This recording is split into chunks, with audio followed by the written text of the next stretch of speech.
Show Yeah. off our swag. Yes. Woo! Merch. Now I just have too many notes. See me like the whole time, like, Matt is such an interesting, like, brilliant poet and brilliant man. He can just kind of spitball these things in a way that I find very admirable and impressive, because that is not necessarily a skill we can do all that well. like sometimes I get started and my brain, you can literally see my brain actively leaking out of my ears. I'm gonna be Hold on, I need overwhelmed. something smart down. 1 second. So this morning I decided that it would be a good idea to record my workout. Like I was doing this leg workout, so I wanted to record it to see, like, I just wanted to, like, I could never, like, some of the moves I couldn't tell, like, if I was doing like proper form. So I was like, I'm gonna Yeah, record myself. 0 out of 10, like, don't recommend. this is no good. It was like 40 minutes of me being like, Done that before, where I'm like, oh, I want to see my progress. After during COVID, like my workout routine just went all to hell. So I'm like, oh, I'm gonna try to do like a little photo journal to see where I started. And I took that first day photo, looked at it, and I'm like, never again. I mean, it like borderline made me like uncomfortable because I'm like, well, maybe if I speed it up, right? So like you see some Yeah, people who like, they show their workouts like in fast forward because nobody wants to yeah. see someone's workout. It's like showing somebody your poem.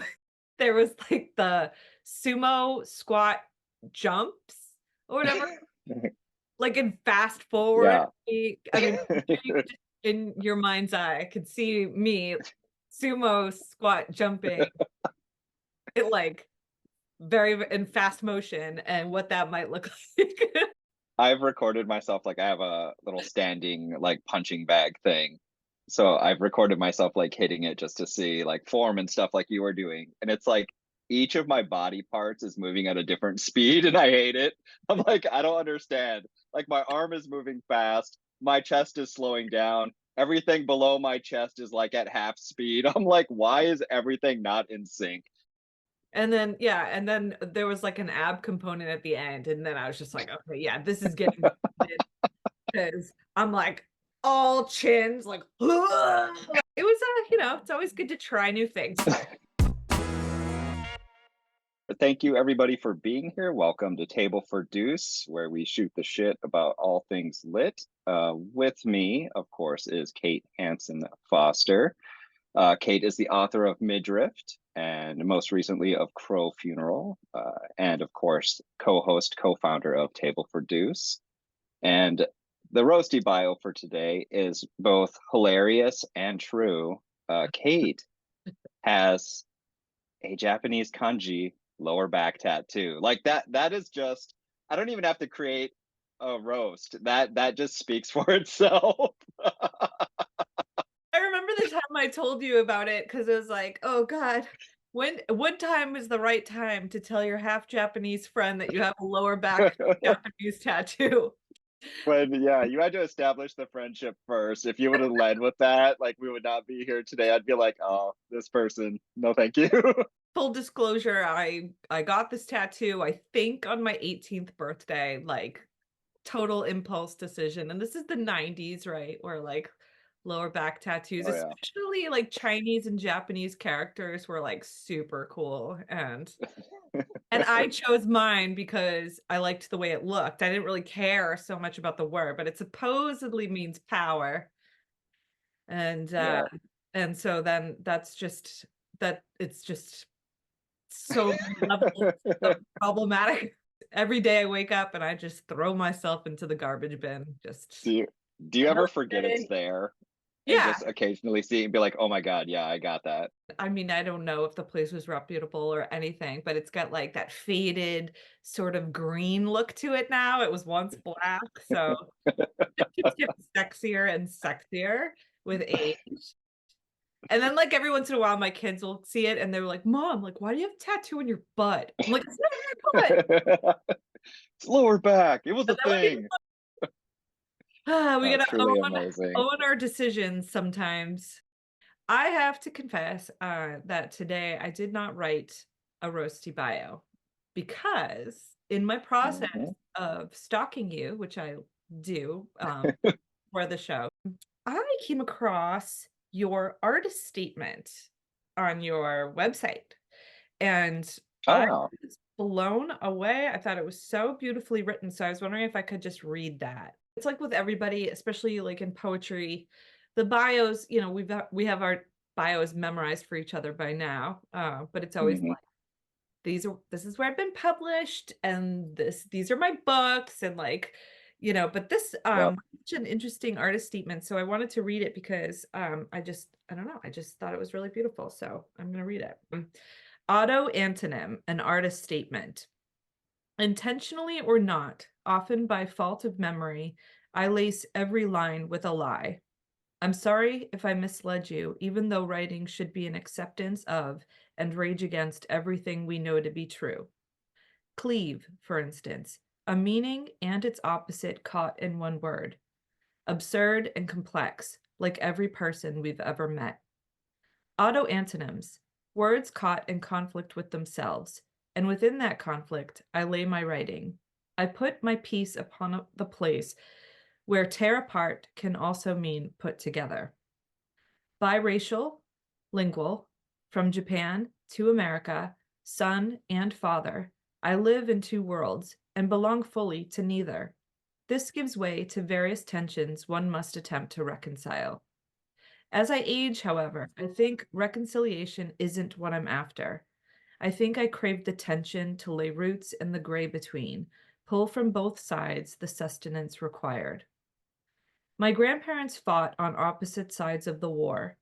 I thrive in no man's land. I am the truce they both dreamed of. I have always intended good even while doing the most careless things. Often I am my own opposite. I'm thinking of a certain species of spider whose young devoured the mother. First, they drink from her joints to paralyze. Then they eat her guts. I am an author who is always hungry and never starves. Can't repeat the past? He cried incredulously. Why, of course you can. And that's F. Scott Fitzgerald from The Great Gatsby. The moment I read that, I must have known he would fail. And yet, the poet Gregory Orr states the lyric poem is an assertion of meaning against the negation of experience. Poetry and writing itself is a means to combat the fluidity and often confusing narrative of life. We transform experience into a concentrated, consecrated linguistic form. In other words, we order and alter the past. We change it. I mean to cleave everything in this world. I wish instead of bios that people read each other's artist statements instead, because it's so much more interesting to me. What a mind-bending artist statement, Michael. Thank you. Yeah, I had to, it was for, I think it was like some kind of grant application or something like that, or a fellowship. So they asked for an artist statement. Hmm. And so I wrote it down. But like, it's a good exercise to try to figure out like what we're trying to do as poets. And it's so funny. We do this so often, this podcast, that we forget that we're actually like, to praise you. You're a really good writer and a really good thinker. And for the most part, like we're just having fun on the show. So we forget, like, oh yeah, we actually do take this seriously. We love it. I just feel like, you know, you're kind of in this statement pointing to something that's just beyond the intellectual reach, like that sort of in between, the gray area. And I love the line that you said, like we order and alter the past, and that's kind of like what we do as poets. It's just in the arrow of time, our poems Mm, are just kind of echoes of that. When you're writing a poem, it's the instinct to know like when to embellish, when to strip it down, mhm, when to surrender to some kind of abstract truth that is just that no language can really do the work. It's all mhm. of those things in one, and I just thought you said it so beautifully. So Thank you so much. but That's I so feel like nice. after reading that, I couldn't be like, now how do I roast this guy? You know what? No roasty bio today. We're just gonna talk about this, you know, beautiful statement on one's art, which I think it is kind of nice to circle back and remind ourselves why we're here, doing what we're Yeah. doing. We bring the full human experience to reading poetry, not just an academic exercise or not just an exercise in networking, but just to really experience it as subjective human beings. And having Matt on the show was really nice too, because I know I said this before, but I'm going to repeat it because I think it's so important that, he is really one of the more generous poets in the community. He's always, Mhm, plugging writers that he loves. He really embodies that whole passion and joy of writing and kind of doing it in a way that doesn't feel like someone's just playing the game, just it's not like a mhm. nepotism thing. He's just genuinely trying to share the love with as many people as he can. And so it was really cool that he brought, introduced us to Caitlin Cowan's work. And it was good. I mean, by that time we had gone, we had already been talking for like over an hour. So I was like, I mean, that just shows how Yeah.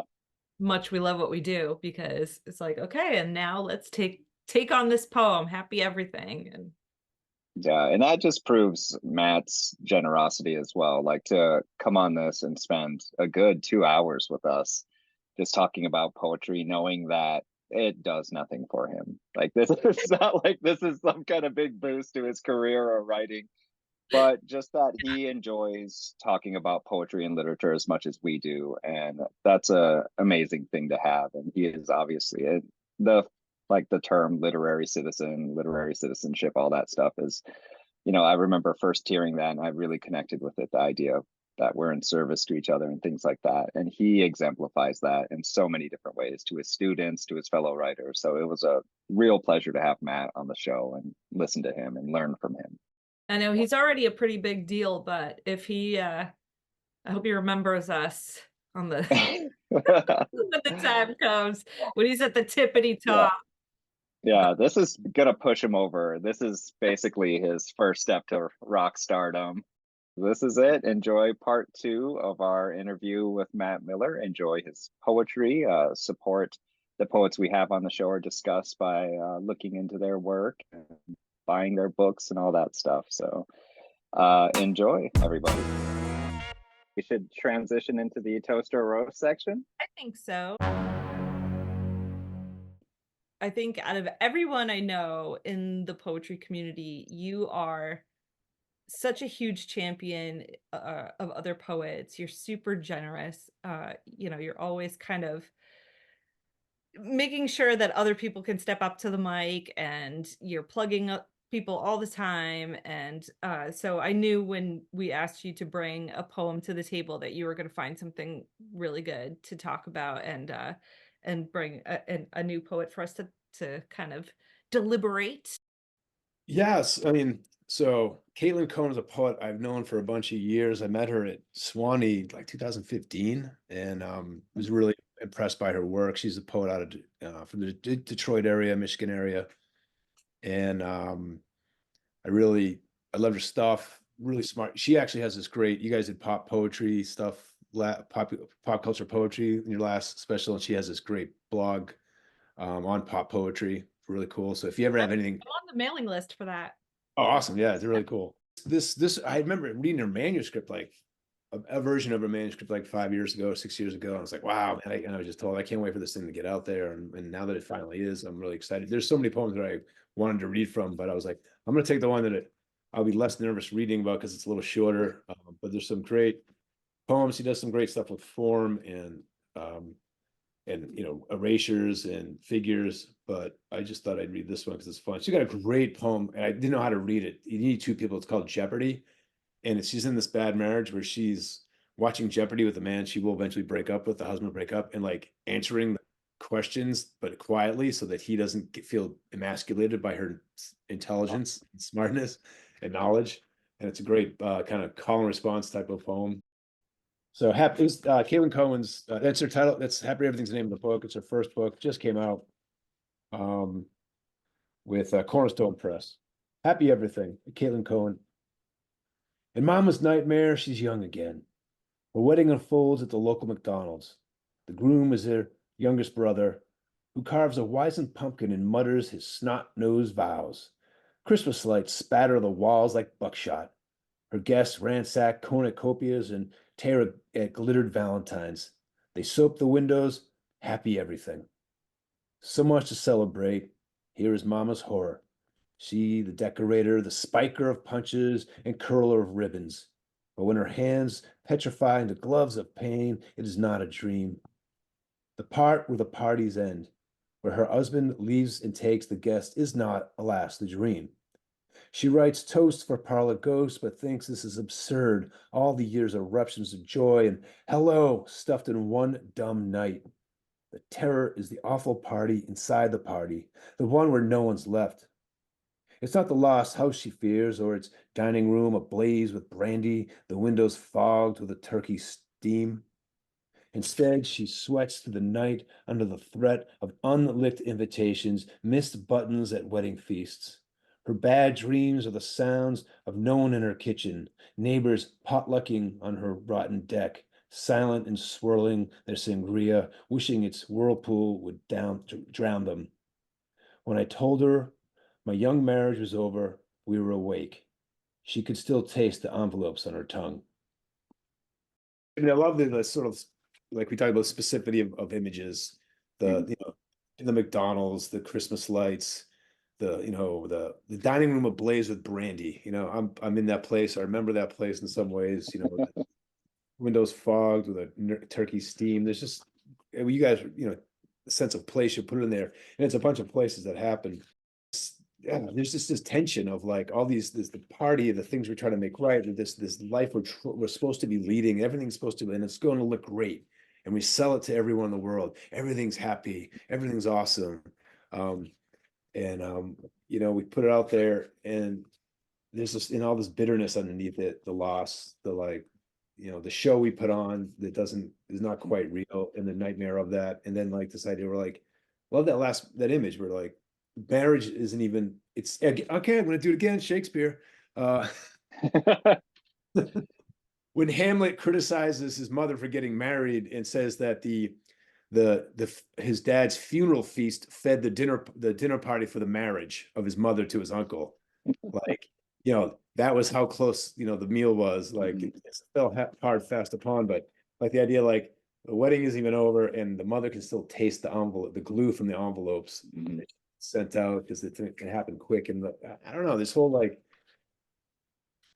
breakdown of what's supposed to be happy, or these happy lives where you said, this is going to make me happy, this is going to be the joy of the world, in adult life too, and you get to the adult life, you're like, oh man, yeah, happy everything.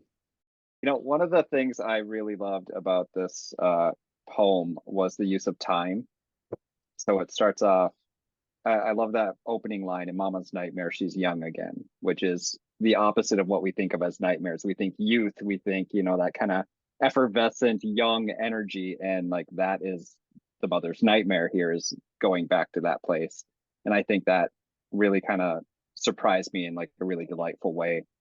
And then the poet's use going from being young to this wedding at McDonald's, to the Christmas, to the glittered Valentines, to that steam from the turkey. Like, it's like there's this whole passage of time, all these moments throughout the year that kind of come together in this poem. And it's like life kind of rushing by you in this way. And like you were talking about, there is that, like, we're sold this idea of like happiness and sold this idea of like success or whatever it may be. And these moments are passing by, and then you can still have this really quick turn, this failure, this moment where it's like things are over or things aren't what you thought they would be. So I just really love the poet's use of time throughout this piece. I think one of the things that sticks out to me is that, we always think of joy as being something so pure and just is, but joy is curated. It's, joy is like a performance. Like it's chaos a lot of times too. And I think this poem, what the poet does really well is, well, two things. One, kind of pointing to like what happens when the occasion is over, that kind of like once the convergence of joy, like is over and we're kind of left to our own selves. Then what? that's one thing. And then the other part to me that really sticks out, and this I from the perspective of like a mother, like sometimes I feel like I'm just like a circus clown, like around the house, you know, because I'll be the one arranging the birthday parties and wrapping the Christmas gifts and, you know, helping the kids fill out their Valentines and all those things like kind of that are being referenced in this thing. And there's just this pressure of being like the curator of occasion. You know, you have this daughter and I could just see the mother, you know, filling out the invitations and mailing them all out and doing all that stuff just to have it to be like a short marriage and kind of like, what is it all for, right? You know, like when we go through all these motions of curating joy and performing joy for each other. You had me thinking of like earlier this year, we had this big, holiday party in my house, and my wife and I spent the whole day getting ready for this thing for people to come over. Like 5 minutes before everyone shows up, Emily's just like, "We're not doing this next year," because it's like, but we took the time, it was curated, we made it all fun for everyone, but it's exhausting, and you feel scraped, across the bottom of a concrete pool or something. Like, oh my God, just did that. Yeah, the curating of it all. Why? Michael, you had me think of that first line. When in my mother's nightmare, she's young again. Do you guys ever remember that movie, that TV show Girls with Lena Dunham?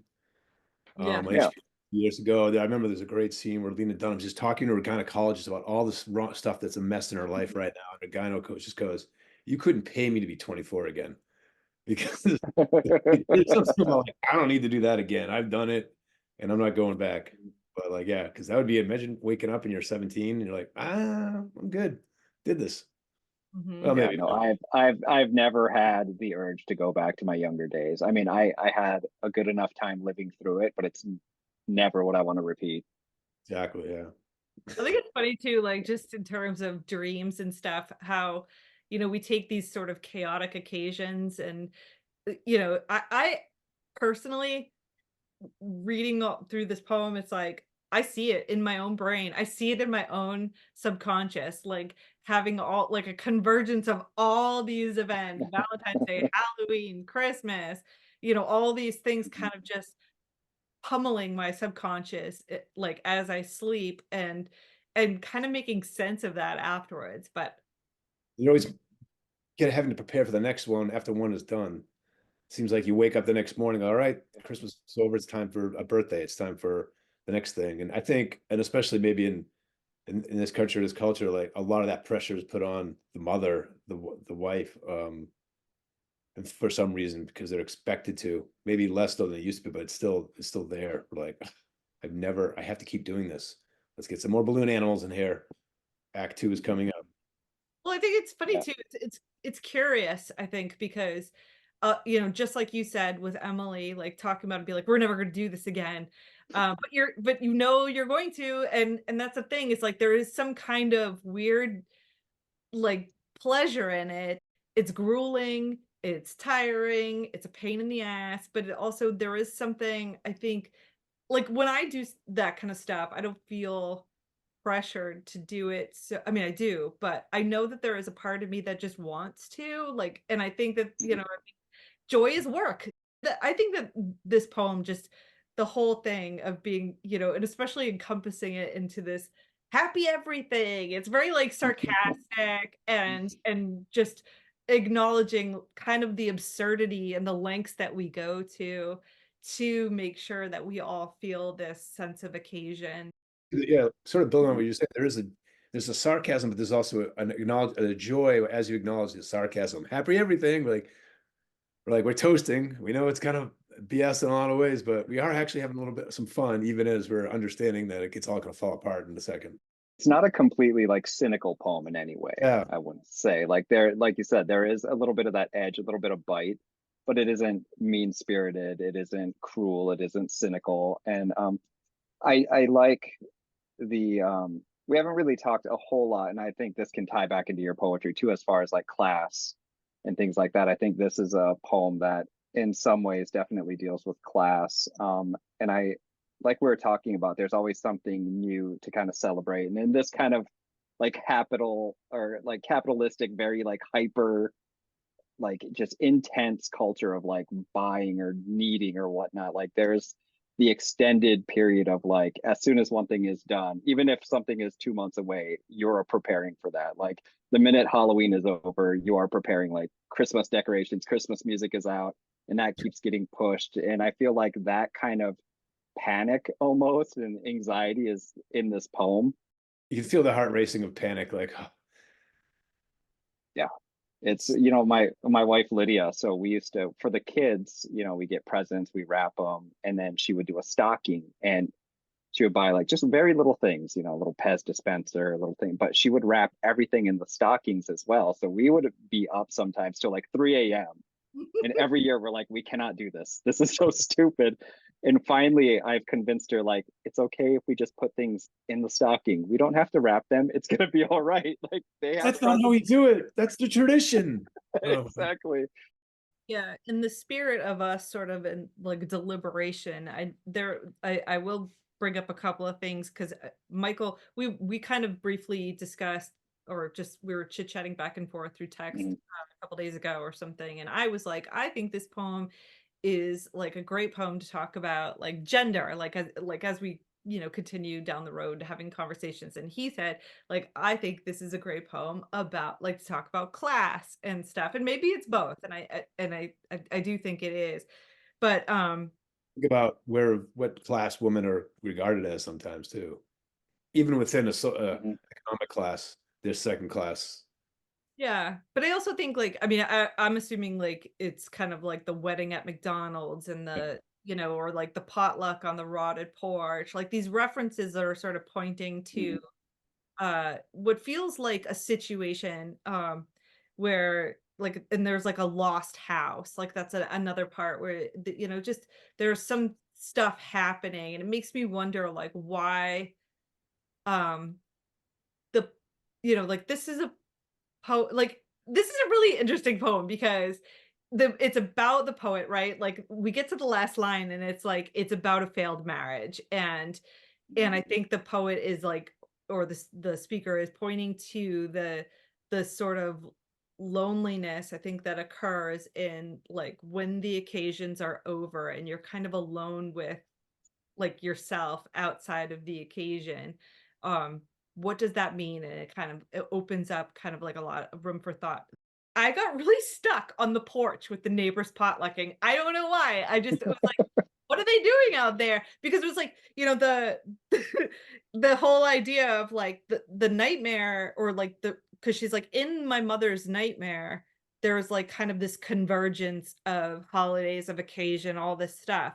But then it kind of pivots and it's like, well, the real terror is kind of and I actually love the line, which is the awful party inside the party. Her bad dreams are the sounds of no one in her kitchen, neighbors potlucking on her rotten deck. Silent swirling their sangria, wishing that its whirlpool would drown them.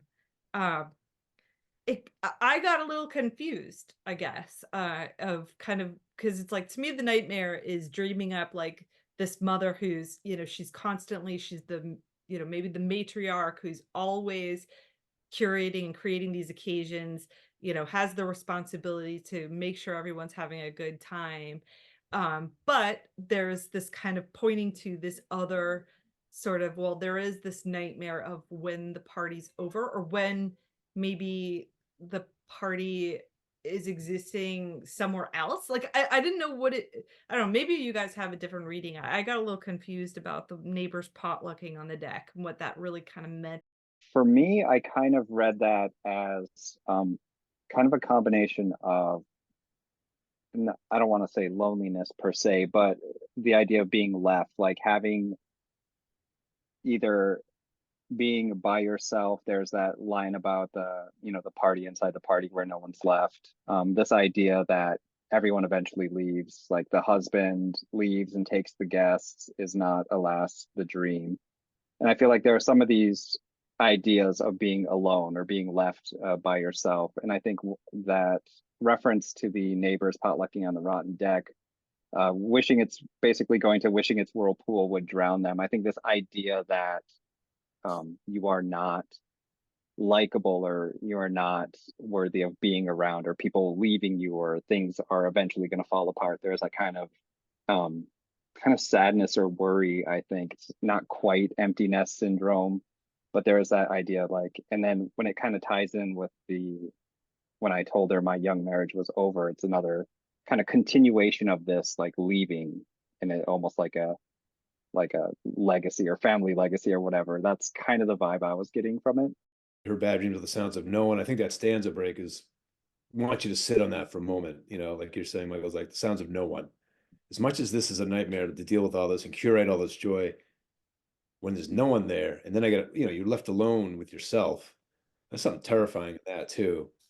And no one's in our kitchen, what people cooking, kitchen is a warm place, a place where the feast happens, and neighbors pop, they don't even want to, do they not even want to come into the house? They're just on the rotten deck outside, silent, not even having fun and swirling, their sangria. Like, So they don't even want to be in the house in some ways, but it is a little, it can be a little confusing, but then I like it. I mean, that's perfect. I think too, the sort of where we feel obliged to be joyful in a way. I have a shower to go to on Saturday, and this is like a perfect example because like a lot of work has gone into it. It's it's going to be beautiful. It's going to be perfectly done. And we're all going to show up well dressed and everything. But there is a little bit of that kind of like an obligation to the occasion, if that makes any sense, or something like we all come here because we feel like we need to. And and I guess it kind of also goes to the paradox of what we were talking about, or what you said, Matt, which is like, we host this beautiful thing and it's all so great and everything, but at the end we're like, we're never doing this again. Like, my nightmare is the fact that I have to put on this whole thing. However, like, my nightmare is also like what happens, like the feeling of once everyone's gone and it's over. And maybe it speaks to kind of the human need to always have something kind of to prepare for, to create, that's part of the process of joy more than the event itself. And so if there's nothing left to curate or plan for. You said this is the title poem? This is the title poem and the first poem of the book, which is, Oh wow. Which puts a lot of pressure on a poem to make it the title and the first poem. It's like, and it's setting the stage, and it does a good job of actually doing that. I always would be like, oh, I wouldn't put that. Oh wait, actually, no, it works. Yep. And it does feel like there are like more stories inside of the poem. Like, so I'm asking this question about the rotting porch, or like these neighbors potlucking outside, and it's Failed marriage.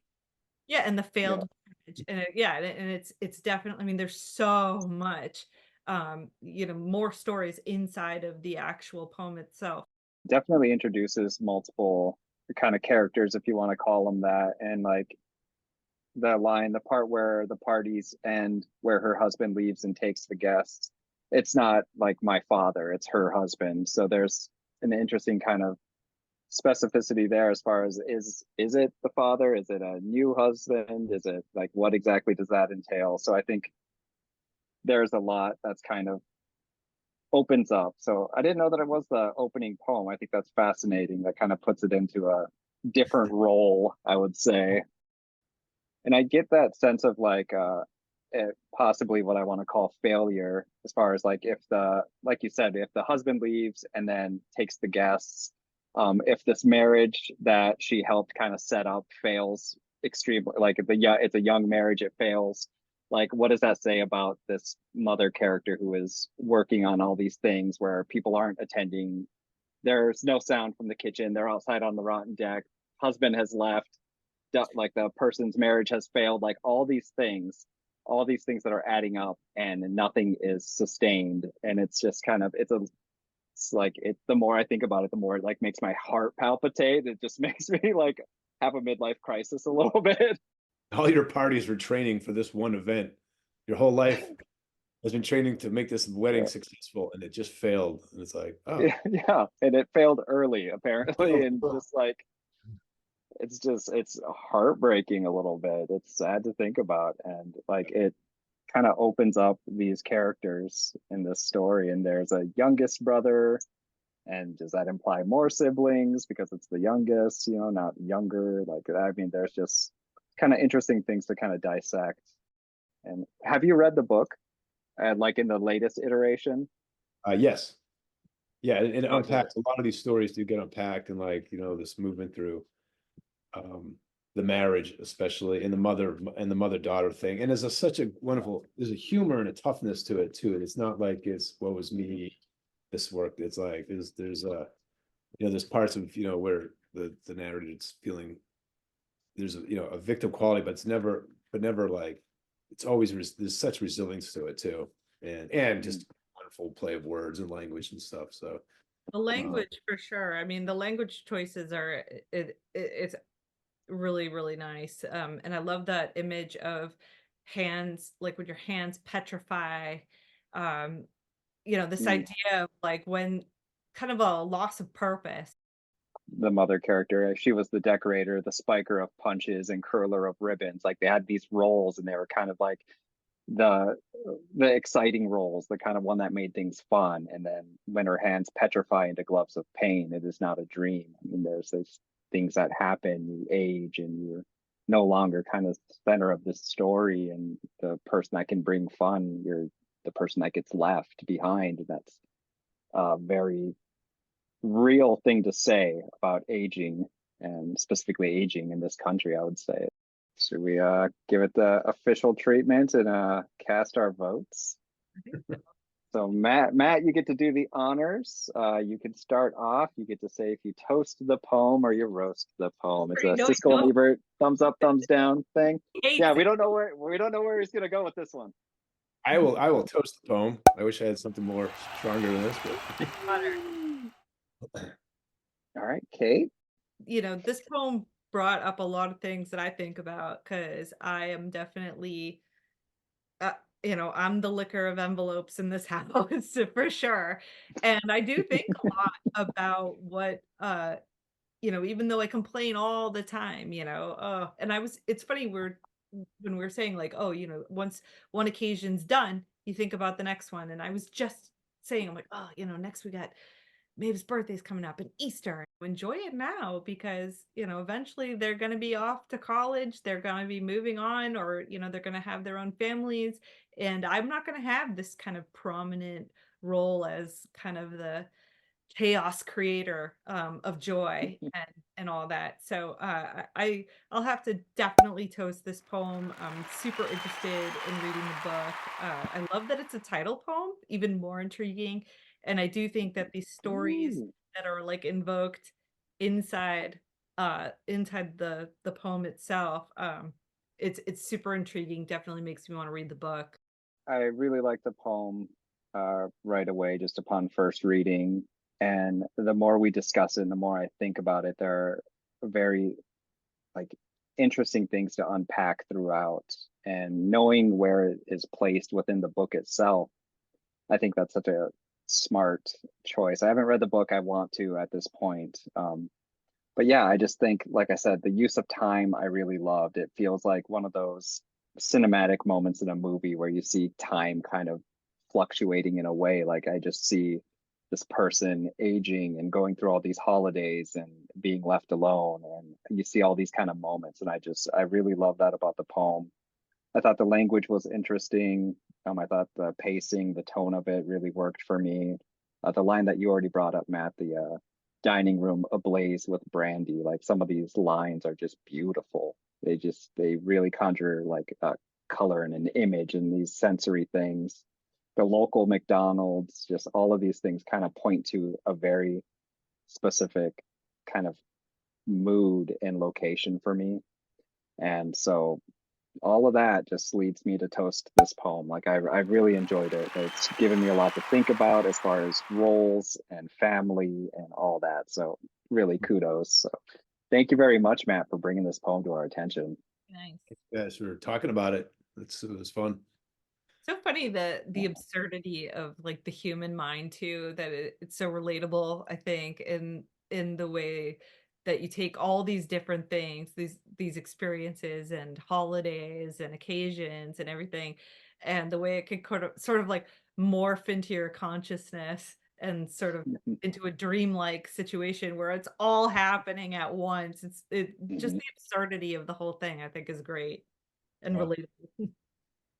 But I also, I mean, I had a dream I pooped in my closet the other night. So I mean, Oh, dude, so this was excellent, and like I told Matt while you were gone, Kate, that I feel like I already know Matt from the conversations we've had about him, and just like reading the book, I get to know a different kind of side of you, how your mind works, and it's just a real pleasure getting to talk to you about your work and your process. Thank you all again for having me, though. It was fun. It's nice to, Michael, finally meet you, sort of. Oh, nice to meet you too. Kate and I are gonna have to go out west and find you. If you are ever in Washington State, I can set up a reading. Like, I help run a press, and we have funds that I can use, so we can have a good time. If anyone has any comments about the show, if you want to talk to Matt Miller about how awesome his poetry is, or I don't even know, make fun of how tall he is. I don't know. What can you do? Talk about his awesome surfing photos that he has on Instagram.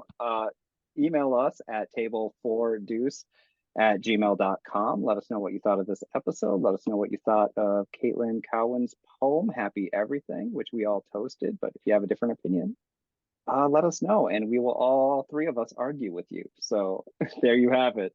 Thank you very much, and we'll see you all next time. Right. Bye. Thank you, Matt. Good guy. Yeah. Love that Matt Miller. Yes. I'll go all day. You want to do a whole Shakespeare hour? I'll do it. You know what? Let's be poets. Let's have that life.